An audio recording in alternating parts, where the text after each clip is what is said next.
Hello my friends and viewers, this time I'm recording my video alone, unfortunately. The subject of the review is the Italian Semovente 7532 self-propelled gun. It is a further development of the original Semovente 7518 self-propelled light howitzer, which is not present in game, but in real life it was probably the most numerous Italian self-propelled gun. It was basically the same, but with twice as short the 7518 light howitzer had the same caliber and maybe fired the same rounds as the gun on this SPG, but it was twice as short. So of course it had worse ballistics and most likely it was forced to use heat shells to do considerable damage to tanks, because you know shotguns are not very good at using kinetic shells such as armor piercing or armor piercing high explosive shells, because their penetration is heavily dependent on speed. Well, this variant which we have in game uses a longer 7532 cannon, which is it's not really an anti-tank gun. Also Italians use this extensively as one because well, Italian army was pretty well known for lack of adequate and efficient anti-tank weapons, and as a result the Italians had to somewhat improvise. Well, they had the 47mm anti-tank gun, which was installed on Fiat tanks and oh shit, we have an enemy tank, and we don't have an enemy tank, but unfortunately our transmission is dead. So, and one of our crew members is dead too, and yeah, that sucks. Yes, dying in melee against, well, spent too much time telling a history of these guns. Well, basically it was both 7518 and 7532 were field guns whose role was reminiscent of the role in which the Soviet Z3 gun was employed. You know, the 76 and 2mm gun, which was used as an both as a towed gun, you know, field artillery. It was also used as an anti-tank gun, and it was placed on the Su-76 self-propelled gun, which was based on a T-60 tank, but had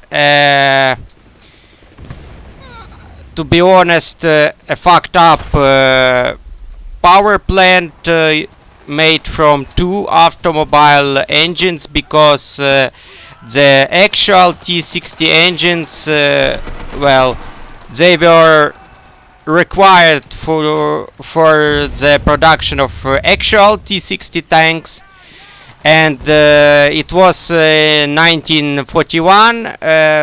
Red Army had suffered several crushing defeats, and it needed a lot, I mean a lot of tanks. So the Soviet industry couldn't spare any additional diesel engines, so Su-76, if I recall correctly, used that weird multi-engine system, like the one which was used on early Shermans. You know, early Shermans, one of the Sherman modifications, used instead of having a diesel engine like on late Shermans, it used a power plant made of 6 small automobile engines hooked up together. It wasn't the only power plant of such type in history, because well, the Germans had something like that on their only Henkel 177 heavy bomber, which was intended to use. Well, Germans tried to make later in war, they tried to make a 4-engine modification, because the twin power plant proved to be unreliable, overheating, and just straight up dangerous to use. But the original Henkel 177 heavy bomber, which was actually produced, it had 2 twin engines. It was called, if I recall correctly, Daimler-Benz 610, and basically it was 2 Daimler-Benz 605 engines tied together, if I recall correctly. I might be a bit mistaken, but probably it was Daimler-Benz.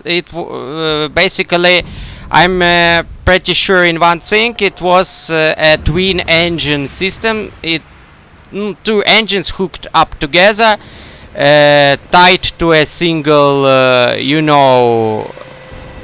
single, I do not know how to translate коленвал, to a single, propeller. Thing that moves propeller, and on paper it was pretty cool, but in practice that twin engine system was unreliable, and it wasn't even, the reliability problems were eventually solved, but the overheating problem was never solved, and sometimes it just the planes just caught fire, and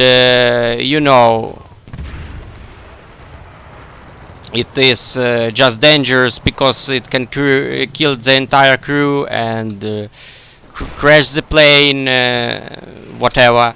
So while Henkel 177 had some revolutionary ideas, like that Kampfkopf cockpit, which allowed for crew members to quickly change positions in case someone important got killed by the enemy fire.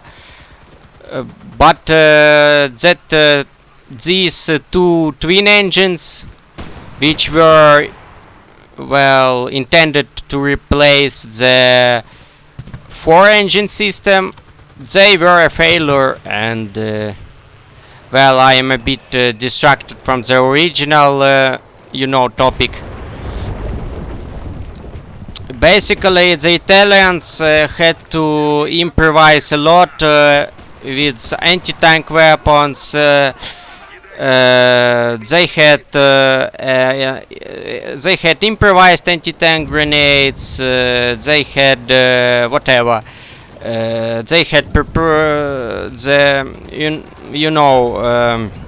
actual anti-tank grenades, which had impact fuses, and as a result were quite dangerous to use, because it's one thing when you threw an impact fuse grenade with 43 grams of explosive, and a whole other thing when it has around a kilogram of explosive. filler, and there were improvised bombs, and the only, well, 47mm cannon couldn't just penetrate all the light tanks, especially in the second half of the war, and of course Italians had to find something new, so they used field cannons such as 75, 32, or some heavy anti-aircraft guns. They borrowed that idea from Germans, who successfully used their Flak 36 88mm against tanks. They used the Breda 90mm anti-air cannon as an anti-tank one, and some of these ended up being mounted either on self-propelled guns based on tanks such as Semovente 7518 and Semovente 7532, the last of which you have in game and which I was riding. Oh, I don't have any. Oh, I have an anti-tank charge.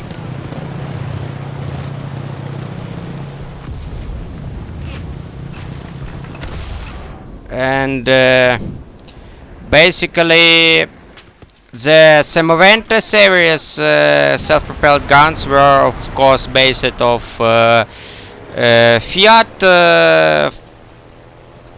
1440 tanks,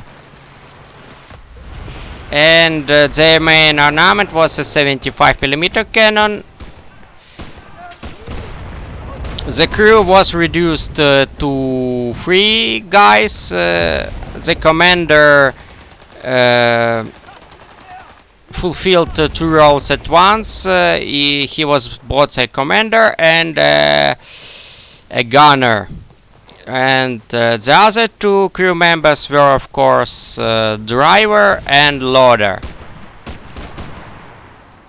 And you know, the worst in the game, talking about that particular, since you know Enlisted is a pretty realistic game, and probably most likely it is based off the real Semovente 7532 cannon. The biggest problem with that self-propelled gun is its ammo nomenclature. You only have 2 types of shells, and those shells are armor-piercing high explosive and smoke shell. Armor-piercing high explosive shell for that Italian self-propelled gun has a pretty large amount of explosive filler, which as you probably had saw, allows you to successfully use it as an anti-infantry weapon. However, it is not as good as, for example, the dedicated high explosive shell used by, for example, Jagdpanzer 470 from Berlin campaign, or you know, pretty much any other 75mm cannon in the game that has high explosive shells. And even despite this, you still can get multi kills with it. My personal record was killing 14 guys with a single Semovente 75 shot. But as you will probably see, it's being used against infantry. Its shell is not nearly as deadly as German high explosive 75mm shells or 88mm high explosive shells, but it's not that bad. The biggest problem on Semovente is, you know, it doesn't have a machine gun at all, which makes dealing with infantry a bit well, basically you have to waste your cannon ammo, which can be put to a better use against large groups of enemy infantry or enemy tanks. You have to waste it on infantry targets, on all infantry targets in fact, because you don't have a machine gun at all. And however, there is if you compare Semovente to, for example, Jagdpanzer 470, it has a pretty strong sight. Its periscope is mounted pretty closely to the cannon, which means that parallax effect is minimal, and even when the target is pretty close, most of the time your shells land exactly where you want them to. So you might ask how it does against enemy tanks. It is pretty good. Most, if not all, enemy tanks you will face, they will be one shot for you, and the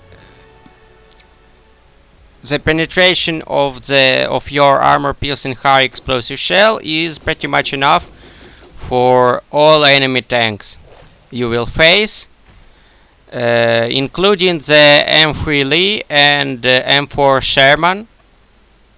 However, you should be aware that you are pretty vulnerable. You have 50 millimeters of frontal armor, but that armor isn't angled at all, and that means that there would be pretty much no ricochets, and most likely if a shell hits you in the fighting compartment, you will probably die or suffer catastrophic damage. However, the lower part of your frontal projection, if you look at Semovente from the front, if your shell hits not the fighting compartment but a bit lower, your transmission, which is pretty big, because well, Semovente is based on the Fiat tank, but it's basically cut in half. You don't have a turret, and you are twice as low, I mean height-wise. You are much shorter than most tanks in the game, making it harder for enemies to hit you. So if they hit your lower frontal plate, which is quite it is thinner than the frontal plate of your fighting compartment, but it's quite angled, and if you get penetrated here, you will probably survive, because transmission will probably absorb much of the damage and fragments, thus shielding your crew somewhat from the incoming enemy shells and fragments of these shells and your own armor.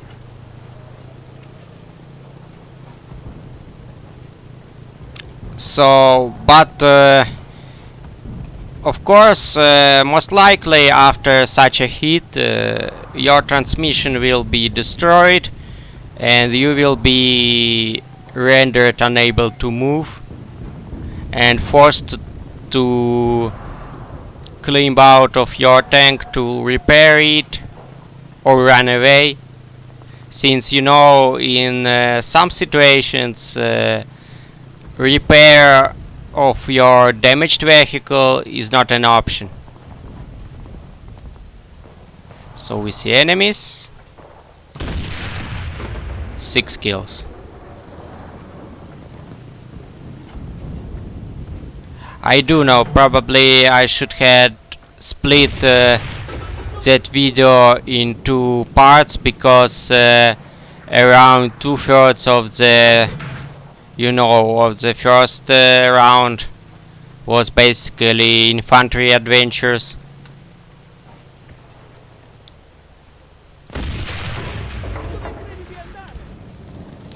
But I think that since it is a Semovente review, it should be a single video focused on the Semovente self-propelled gun.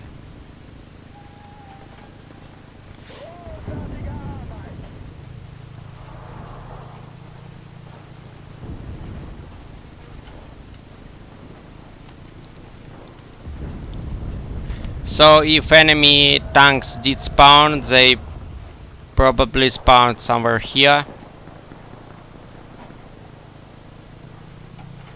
Oh no, I did a mistake. Or not.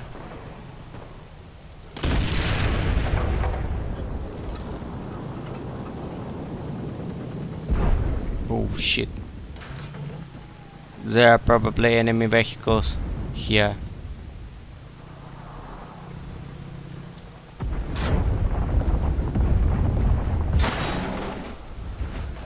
So I was hit from the side, but oh shit, it was a PR. Oh, I was a bit scared that it's an enemy tank. Well, actually no, because destroying an enemy tank is probably easier for... Oh, 8 kills. Holy shit. Destroying an enemy tank is easier for me than finding a small Piat gunner.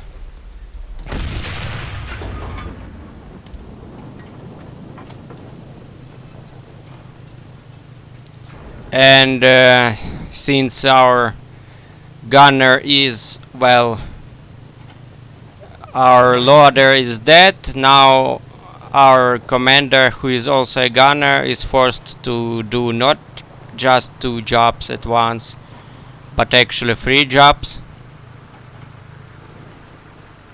because we were hit with a Piat grenade launcher and our loader had died.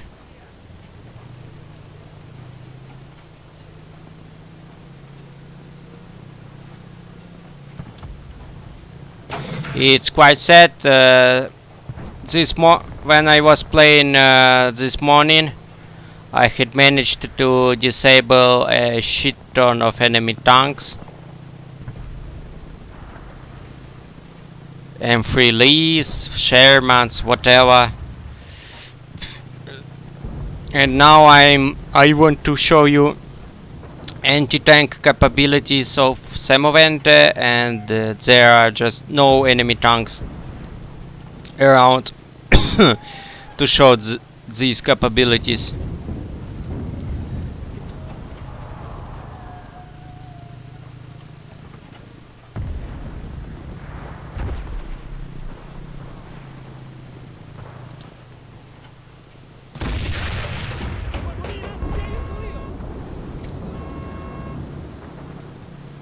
A car.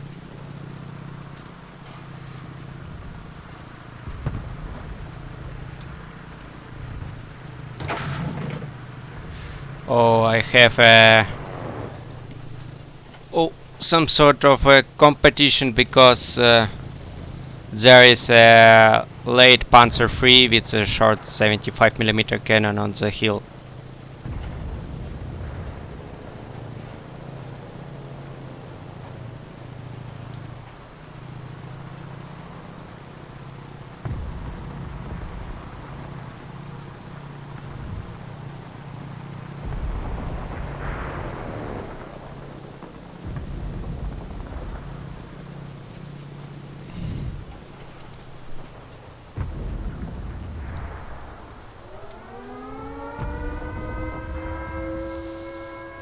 Ah.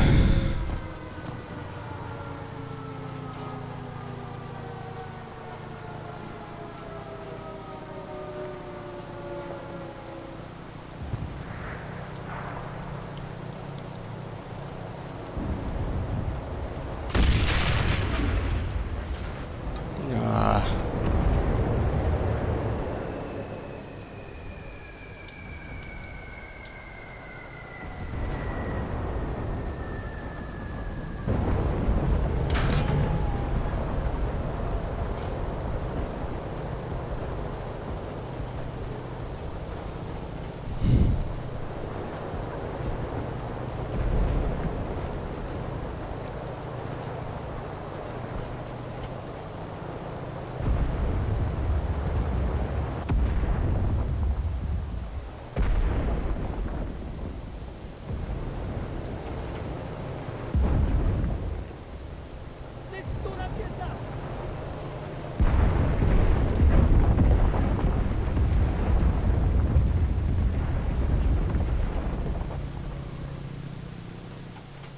Too bad you can repair a vehicle, or no, or you can't. I do know. You can replenish ammo for your tank, but you can replenish your crew at all.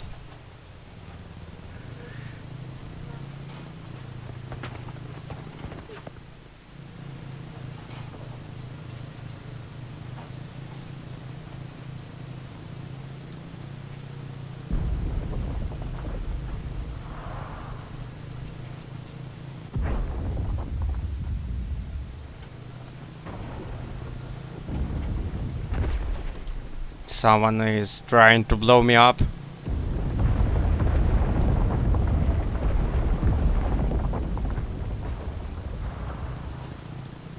Oh. So I guess our enemies are not going to use vehicles at all. Oh no.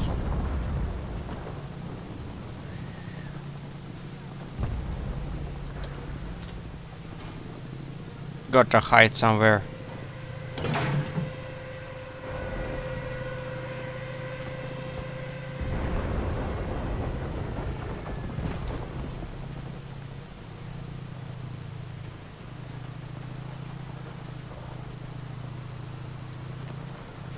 I also noticed that despite being half a ton heavier, the Semovente is somewhat more agile than Fiat tank.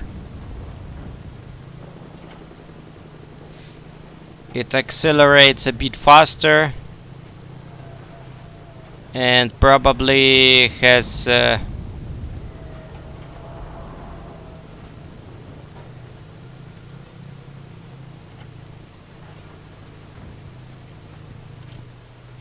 you know, better handling.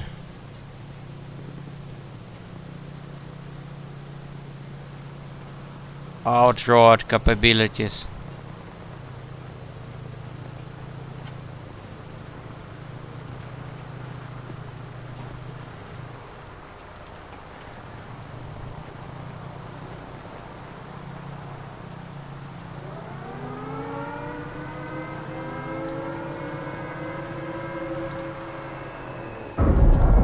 So yeah, probably the distance is going to somewhat compensate for the lack of dedicated loader.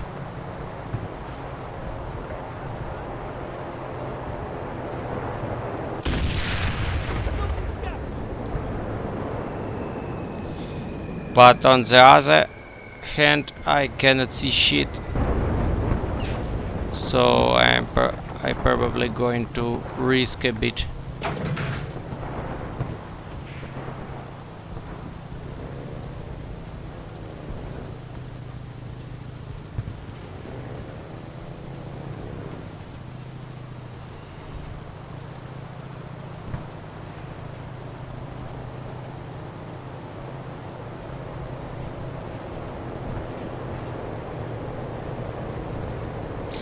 So no enemy tanks,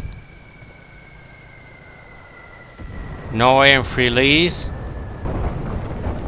You know how Soviet, if I recall correctly, there is a Lend-Lease M3 in the game, which is, well, as far as vehicles in the Moscow campaign in the game go, it's probably pretty good, but Soviet tankmen actually used to call M3 Bratskaya могила на шестерых, mass grave for six.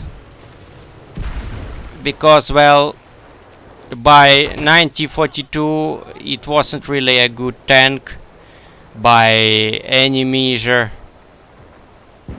against the Germans. So basically we killed 41 guy without dying, then we popped out, shot one guy. We could have shot more, but I had lost my concentration, and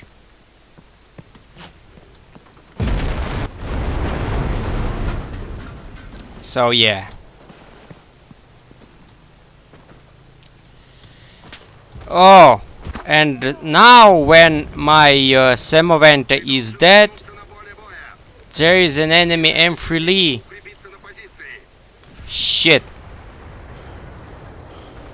The game is trolling me.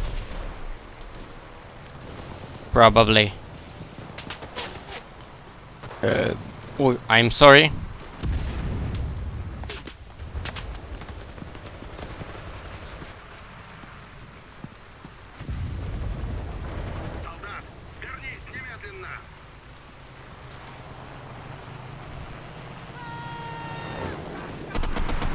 Shit.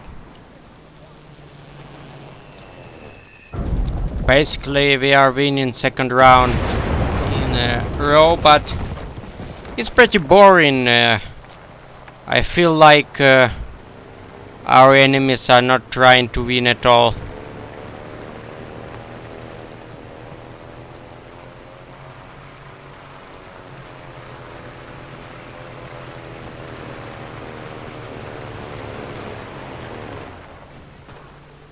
Well, by the way, back when I was in middle school,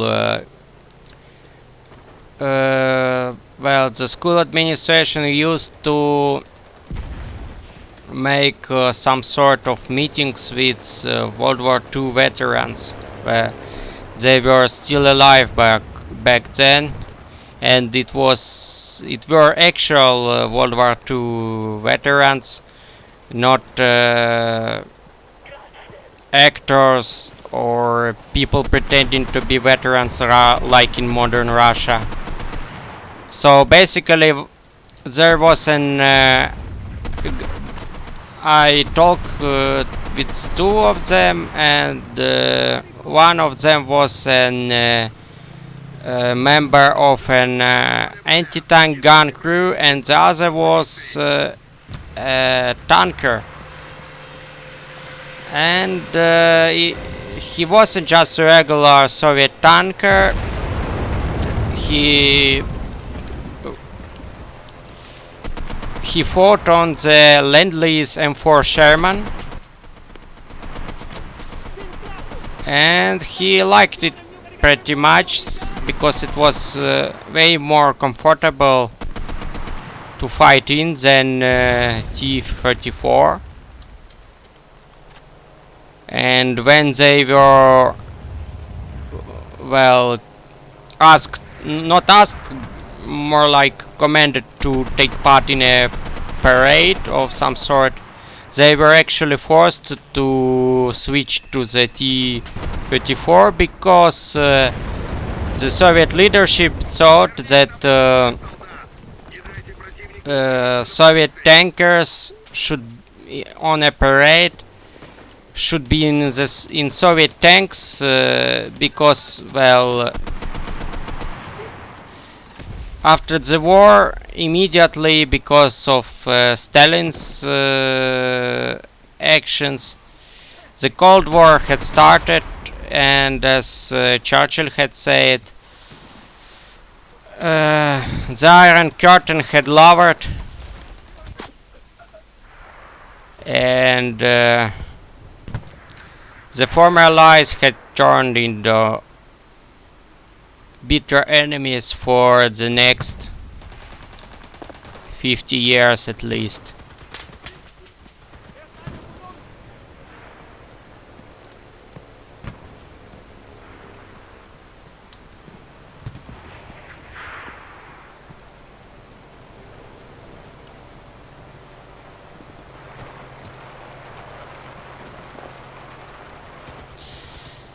Oh, I'm getting bored.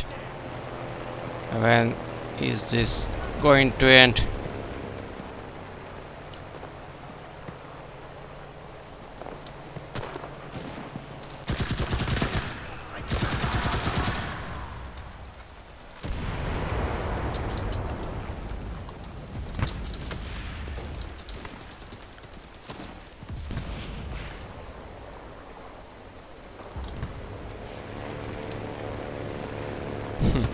It's quite interesting if you look at Genrich Vollmer's submachine guns. You can see at first they had those typical interbellum SMG horizontally mounted magazines. Then they had the EMP-36 with a vertically mounted but angled magazine. And finally on MP-38 and the iconic MP-40 they had a vertically mounted magazine. Well, starting with ERMA EMP-36 they started to use an elongated you see magazine well doubling as so that soldier can fire while holding the gun by the magazine well. Well, anyway, thank you for watching, like and subscribe, and please support Ukraine in whatever way you can. Slava Ukraini, and wait for a second part where I am going to show you some footage of Semovente finally doing its job at destroying tanks. With my American friend Colin. Thank you for watching once again.